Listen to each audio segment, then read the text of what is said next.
my YouTube channel.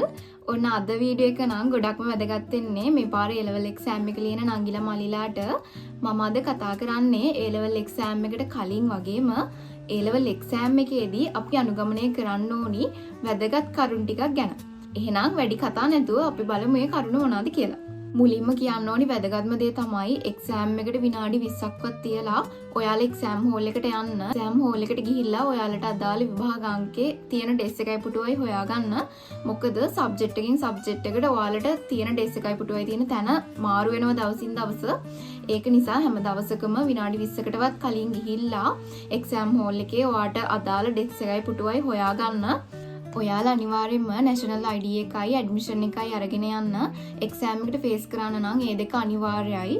අනිවාර්යයෙන්ම watch එකකුත් අරන් යන්න. එතකොට පේපර් එක ලියද්දී ටයිම් එක බැලන්ස් කරගෙන ඔයාලට පේපර් එක ලියන්න පුළුවන්. එතන එක්සෑම් හෝල් එකනොත් වෙලාව කියනවා. ඒ වුණාට ඊට වඩා කම්ෆර්ටබල් Tamanටම වොච් එකක් තියෙනකොට ඒක නිසා Tamanටම කියලා වොච් එකක් අරගෙන යන්න. ඔයාලා එක්සෑම් එකට පෑන් අරන් යද්දී අලුත්ම පෑන් අරගෙන යන්න එපා. මොකද අලුත්ම පෑන මුලදී ලියද්දී චුට්ටක් රෆ් ලියන්න අමාරුයි. ඒක නිසා එක්සෑම් එකට කලින් පෑන් 10ක් විතර චුට්ටක් ලියලා හදලා තියාගන්න. ඒ පෑන් එක්සෑම් එකට යනකොට අරගෙන යන්න. පේපර් එක ඔයාලට දුන්නට පස්සේ ඔයාලා කලබල වෙන්නේ නැතුව විනාඩි 5ක කාලයක් තියෙනවා පේපර් එක කියවන්න. ඒක නිසා මේ විනාඩි 5 අරගෙන පේපර් එක හොඳට කියවන්න. මහර වෙලාවට ස්ට්‍රක්චර් එක වෙනස් වෙලා තිබුණොත් අනිවාර්යෙන් ලියන්න ඕන ප්‍රශ්න තිබුණොත් ඒ ප්‍රශ්න අපි දකින්න නැතුව යනවා. කලබල වෙලා ඉක්මනට උත්තර ලියන්න ගත්තොත් ඒක නිසා පේපරේ මුලින්ම හොඳට කියවන්න විනාඩි 5ක් අරගෙන. අනිත් විශේෂම දේ තමයි ඇඩ්මිෂන් එකේයි එයාලා දෙන කොලෙයි එකම සයින් එකක් ගහන්න. ඔයාලා සයින් එක මාරු කරන්න එපා. මොකද ඇඩ්මිෂන් එකේයි එයාලා දෙන කොලෙයි සයින් එක වෙනස් වුණොත් එයාලා බලනවා මොකද මේ සයින් එක වෙනස් කියලා. එහෙම වුණොත් සමහර වෙලාවල් වලට ඔයාලට එක්සෑම් එක ලියන්න දෙන එකක් නැහැ. අපේ කැම්පස් වලත් තාම එහෙමමයි. එක්සෑම් එකකදී ඇඩ්මිෂන් එකේ එයාලා දෙන කොලෙයි අපි සයින් කරන එකයි කම්පෙයාර් කරලා බලනවා මේ එකම සයින් එකද කියලා. ඒක නිසා ඒක නම් හොඳට මතක තියාගන්න. ඔයා ඇඩ්මිෂන් එකේ යාලා දෙන කොලෙයි සයින් කරද්දී එකම සයින් එකක් පාවිච්චි කරන්න. ඊළඟට ඇඩ්මිෂන් එකේ සයින් කරාට පස්සේ ඒ දිනේට ඒ විෂයට අදාළව එයාලා අපිට සයින් එක ගහලාද කියලා හරියට බලන්න. මොකද එයාලටත් අතපසුවීම වෙන අවස්ථා තියෙනවා. එයාලා සයින් කරලා නැති වුණොත් ඒක ප්‍රශ්නයක් වෙන්න පුළුවන්. ඒක නිසා ඒ අදාළ විෂය ඉස්සරහින් එයාලත් සයින් එක ගහලාද කියලා බලන්න. රචනා පේපර් එකක නම් අපිට පැය 3ක් හම්බ වෙනවා ප්‍රශ්න 5ක් ලියන්න. එතකොට එක ප්‍රශ්නයකට විනාඩි 35ක් වගේ කාලයක් අපිට වෙන් කරගන්න පුළුවන්. විනාඩි 35ට වඩා නම් කොහෙත්ම ගන්න එපා. මොකද අපිට නැත්තම් කාලේ මදි වෙනවා. විනාඩි 35 ගානේ ප්‍රශ්න 5ක් ලිව්වට පස්සේ අපිට විනාඩි 5ක කාලයක් ඉතුරු වෙනවා පැය 3ෙන්. ඒ විනාඩි 5ක කාලය ආපහු හරියට බලන්න කොළ අමුණලාද ප්‍රශ්න අංක හරියට දාලාද අපි පිළිවෙලට පේපර් එක අමුණලාද කියලා ඒ විනාඩි 5 ඇතුළත බලන්න. ඒ විනාඩි 5 ඇතුළත අනිවාර්යෙන් ඒ ටික බලන්න. විනාඩි 35ට වඩා නම් එක ප්‍රශ්නයකට ගන්න එපා. අනිවාර්යෙන් වෙලාව මදි වෙනවා. ඊට පස්සේ ලියන ටිකවත් හරියට ලියා ගන්න බැරි වෙනවා. ඒක නිසා අනිවාර්යෙන් එක ප්‍රශ්නයකට විනාඩි 35ක් විතරක් ගන්න. අපිට ප්‍රශ්න වලට උත්තර ලියන්න හම්බෙන පොතට අමතර කොළ ඉල්ල ගන්න පුළුවන්. ඒ කොළ 5යි 6යි 10යි කියලා ප්‍රමාණයක් නැහැ. අපි උත්තර ලියන ප්‍රමාණයට අපිට යාළගෙන් ඕන තරම් කොළ ඉල්ල ගන්න පුළුවන්. මේකේ කියන්න තියෙන විශේෂම දේ තමයි ඔයාලා අමතර කොළයක් ඉල්ල ගන්න වෙලාවෙදිම ඒ අදාළ පිටු අංකේ ඉන්ඩෙක්ස් නම්බර් එකයි දාන්න. අන්තිමට මම පිටු අංක ටික දානවා කියලා හිතන් ඉන්න එපා. එහෙම දාන්න ගිහිල්ලා මේ සමහර වෙලාවට පිළිවෙල හොයාගන්න බැරි වෙන අවස්ථා තියෙනවා. එතකොට කාලෙත් යනවා. ඔයාට හදිසියෙ පිළිවෙල හොයාගන්න බැරි වුණොත් එතනත් ප්‍රශ්නයක්. ඒක නිසා අමතර පිටුවක් ඉල්ල ගන්න වෙලාවෙදිම ඉන්ඩෙක්ස් නම්බර් එකයි පිටු අංකේ දාන්න අමතක කරන්න එපා. අපි අමතර කොළවල ලියන උත්තර ඒ වෙලාවෙම ඉන්ඩෙක්ස් නම්බර් එකයි පිටු අංකේ දාලා අපි උත්තරේ ලියනවනේ. උත්තරේ ලිව්වට පස්සෙත් ඔයා ඩෙස් එකේ යට තියෙන කෑල්ලෙන් ඒ ටික පිළිවෙලට තියාගන්න. මොකද මේ සමහර අවස්ථාවල පිටු අංකේ දැම්මත් අපි ඔහේ අපිළිවෙලට ඒක තියාගත්තොත් ඒක වුණත් පිටු අංකේ 4කෝ 6කෝ එහෙම කීකේ හොයන්නත් අපිට වෙලාවක් යනවා.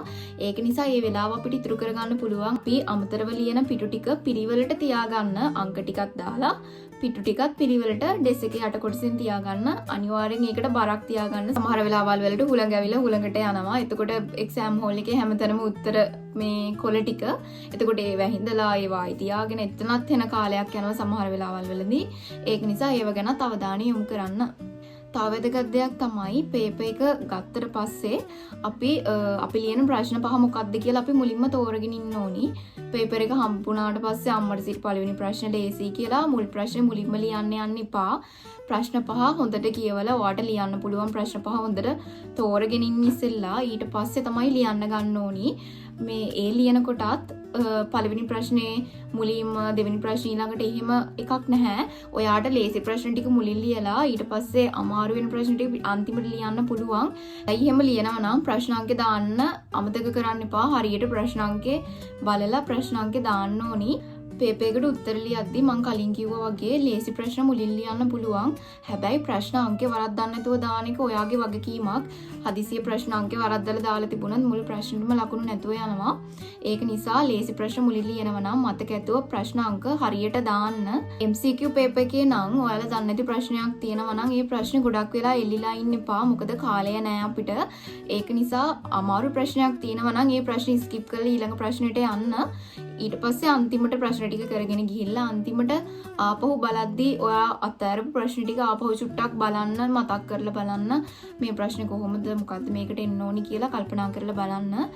රචනා පේපර් එක ලියද්දී ඔයාට මතක නැතුව ගිහිල්ලා තියෙන මොනම කොටසක් හරි තියෙනවා නම් ඒ කොටසට හිස් තැන තියන්න එපා කොයිම වෙලාවකවත්. ඒක කල්පනා කරලා බලලා ඒ ප්‍රශ්නෙට ළඟින් යන උත්තරයක් හරි ලියන්න බලන්න. එතකොට පේපර් එක බලන කෙනා දන්නවා මේ ළමයා මේක ගැන දන්නවා කියලා හරි එක ලකුණක් හරි දෙන්න පුළුවන්. ඒක නිසා හිස්තැන් තියන්න නැතුව එතනට ළඟින් හරි යන දෙයක් ලියන්න. හිස්තැන් තියන්න එපා කියන්නේ එතන හද්ද බොරු ලියලා එන්න එපා. බොරු ලිව්වොත් කොහොමත් ලකුණු නැහැ. ඒක නිසා ඒ ප්‍රශ්නෙට ළඟින් යන උත්තරයක් ලියන්න බලන්න. පොලිටිකල්, සිංහල, හිස්ටරි, මීඩියා වගේ කරන ළමයින්ට වේගය කියන්නේ ගොඩක් වැදගත් දෙයක්. සමහර වෙලාවට ළමයි වේගෙන් ලියන්න ගිහිල්ලා අත්තකුරු පැහැදිලි නැතුව කැතට ලියලෙනවා. එතකොට සමහර වෙලාවල් වලට පේපර් එක බලන කෙනාට මේ ළමයා ලියලා තියෙන්නේ මොනවද කියලා හොයාගන්න බැරිව යනවා. එතකොට Tamanටමයි අවාසියක් වෙන්නේ. ඒක බලන කෙනා එයාට කියව ගන්න බැරි වුණොත් උපරිම try එක දෙනවා ඇති කියව ගන්න. එහෙමත් කියවන්න බැරි අවස්ථා තිබුණොත් ලකුණු කැපෙන්න පුළුවන් අවස්ථා තියෙනවා. එතකොට අවාසිය වෙන්නේ Tamanටමයි. ඒක නිසා අත්තකුරු ගොඩක් කැත කෙනෙක් නම් හිස්තැන් තියලා, ඒ කියන්නේ වචන දෙකක් අතර සාමාන්‍ය පරතරයක් තියලා පේපර් එක ලියන්න. එතකොට ටිකක් හරි පැහැදිලිනේ ලියන එක. අත්තකුරු ගොඩාක් ඇතරල අපැහැදිලිව ලියන්න එපා. පුළුවන් තරම් උත්සාහ කරන්න පැහැදිලිව වේගෙන් ලියන්න. වැදගත්ම දෙයක් තමයි ඔයා එක්සෑම් එක ලියලා ඉවරුණාට පස්සේ පේපර් එකේ ඔයයි යාළුවයි ලියපු ඒවා කම්පෙයාර් කර කර සාකච්ඡා කරන්න යන්න එපා. ඒක අපි කරන ලොකුම වැරද්දක්. මම මේක ලිව්වා, ඔයා මොකද්ද ලිව්වේ කී කතා කරන්න යන්න එපා. හදිස්සි ඒවත් එහෙම කම්පෙයාර් කරලා ඔයා ලියපු උත්තරේ වැරදුනොත් හෙට තියෙන එක්සෑම් එකට ආයේ ලියන්න මයින්ඩ් එක හදාගන්න බෑ. අයියෝ මම වැරදි උත්තරයක් ලිව්වා කියලා නිතරම ඔලුවට එනවා. මම කම්පෙයාර් කරා කියලා වැඩක් වෙන්නෙත් නෑ. හදිස්සි ඒවත් ඔයා ලියපු උත්තරේ වැරදි නම් ඒක ආයේ ගිහිල්ලා හදන්න බෑනේ. හදන්න පුළුවන් දෙයක් නෙවෙයිනේ. ඒක නිසා එක්සෑම් එක ඉවරුණ ගමන්ම ගෙදර ඇවිල්ලා ඊළඟට තියෙන සබ්ජෙක්ට් එකට පාඩම් කරලා මහන්සි වෙන්න. මොකද ඔයා යාළුවත් එක්ක ඒ උත්තර සාකච්ඡා කර කර ඉන්න එකෙන් වෙන්නේ ඊළඟට තියෙන සබ්ජෙක්ට් එකට පාඩම් කරන්න තියෙන කාලයත් අපත යන එක විතරයි. ඒ නිසා ඒ වැරද්ද කරන්න එපා. සබ්ජෙක්ට් වල MCQ පේපර් එක ලිලි වුණාට පස්සේ දාම වගේ ගෲප් වල ෂෙයා වෙනවා. ඒ පේපර් එකට අදාළ ආන්සර් ෂීට්. ඒ ආන්සර් ෂීට් වලින් බලලා ඔයා ලියපු උත්තර මාක් කරන්න යන්න එපා. හරි වැරදි බලන්න යන්න එපා. සමහර විට ඔයා එහෙම බලලා ඔයාගේ ප්‍රශ්න 10ක් විතරක් නම් හරි, ප්‍රශ්න 15ක් විතරක් නම් හරි මානසිකව වැටෙනවානේ. ඒක නිසා එහෙම බලන්න යන්න එපා. කොයිම වෙලාවකවත් ඒක කරන ලොකු වැරද්දක්. අපි එහෙම බැලුවොත් අපිට ඊළඟට ලියන්න යන පේපර් එකට මයින්ඩ් එක හදාගන්න බැරුව යනවා. ඒක නිසා කොයිම වෙලාවකවත් එහෙම ආන්සර් ෂීට් වලින් උත්තර මාක් කරන්න යන්න එපා. පේපර් එක ලියලා ඉවර වුණාට පස්සේ ගෙදර ඇවිල්ලා මේ පේපර් එක ෆයිල් එකක දාලා වෙනම තියන්න. ඒකයි බලන්නවත් එපා. මොකද ඒක බැලුවා කියලා ආයේ වැඩක් නැහැනේ. ඒ සබ්ජෙක්ට් එක අපි ලියලා ඉවරයි. ඔයාට බලන්න ඕන නම් එක්සෑම් එක අන්තිම සබ්ජෙක්ට් එක ලියලා ඉවරුණාට පස්සේ ඒක බලන්න. අපිට ලියන්න තියෙන කොමන් පේපර් එකේත් ප්‍රශ්න 20ක් විතර තාර්කික ඒව තමයි අහන්නේ. ඒක නිසා ඒවට ගොඩක් කාලය යනවා උත්තර හොයාගන්න අපිට. ඒක නිසා එකම ප්‍රශ්න ඉල්ලලා ඉන්න නැතුව අමාරු ප්‍රශ්නයක් තියෙනවා නම් ස්කිප් කරලා අනිත් ප්‍රශ්නෙට යන්න. ඔය කොමන් ටෙස්ට් එකේ පේපර් එක ලියන්න හොඳම ටිප් එකක් තමයි පේපර් එක මේ අන්තිම පැත්තේ නම් කරන්න ගන්න. ඒ කියන්නේ 50 වෙනි ප්‍රශ්නේ නම් කරන්න ගන්න. මොකද පේපර් එකේ අන්තිම පැත්තේ තියෙන ප්‍රශ්න ටිකක් ලේසි. ABCD පිළිවෙලට හදන්න වාක්‍ය ටිකක් දීලා ඒක හරි පිළිවෙලට පෙළ ගස්වන්න. පින්තූර ටිකක් දීලා මේකේ පිළිවෙල මොකක්ද කියලා හරියට පෙළ ගස්වන්න වගේ ටිකක් ලේසි ප්‍රශ්න ටිකක් තමයි කොමන් ටෙස්ට් එකේ අන්තිම පැත්තේ තියෙන්නේ. ඒක නිසා මම නම් හිතන්නේ පේපර් එක අන්තිම පැත්තේ නම් කරන්න ගන්න එක තමයි හොඳම. එතකොට අපිට කාලය ඉතුරු කරගන්න පුළුවන්. ඔන්න ඔය දේවල් ටික තමයි ඔයාලට වැදගත් වෙයි කියලා මම නෝට් ඩවුන් කරගත්තේ.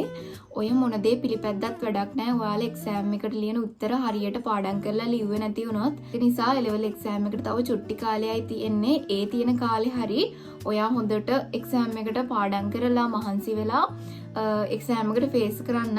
අංගිල මලිලා හැමෝටම ඒ ලෙවල් එක්සෑම් එකට හොඳට ෆේස් කරන්න පුළුවන් වෙන්න කියලා මම විශ් කරනවා. ඒ වගේම හොඳ රිසල්ට් එකක් දාලා ඔයාලා යන්න කැමැත්තෙන් ඉන්න කැම්පස් එකට යන්න ඔයාලට පුළුවන් වෙන්න කියලාත් මම හදවතින්ම ප්‍රාර්ථනා කරනවා. එහෙනම් අලුත් වීඩියෝ එකක් අරගෙන එනකන් ඔයාලා හැමෝම සතුටින් පරිස්සමින් ඉන්න. බයි.